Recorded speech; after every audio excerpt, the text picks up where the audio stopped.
Hello viewers, তোমরা সবাই কেমন আছো? আশা করি সবাই খুব ভালোই আছো। আমরা আজকে শিলিগুড়ি থেকে দুধিয়া ব্রিজ পার হয়ে চলে এসেছি মুক্তিখোলাতে।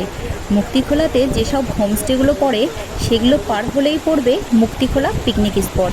এই পিকনিক স্পটের পাশ দিয়ে যে নদী বয়ে যাচ্ছে সেই নদীতেই আজকে আমরা স্নান করব। তোমরা সবাই জানো বর্ষাকালে পাহাড়ি নদীগুলো ভীষণ সুন্দর হয়ে ওঠে, তাই আমরা ছুটে এসেছি এই নদীর ধারে। স্নান পর্ব সেরে তারপর শিব মন্দির পার হয়ে আমরা চলে যাব এখানকার স্যালভেশন অ্যাডভেঞ্চার ক্যাম্পে। আজকে আমি তোমাদের সেই অ্যাডভেঞ্চার ক্যাম্পটাই ঘুরে দেখাবো।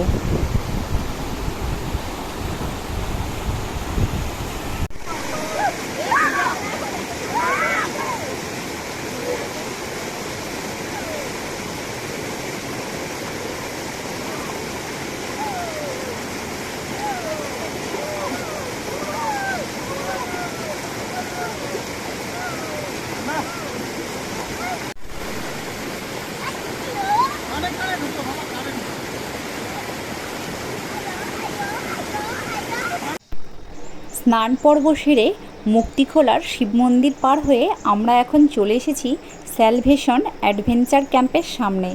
চলো ক্যাম্পটা তোমাদের ভেতর থেকে ঘুরে দেখাই।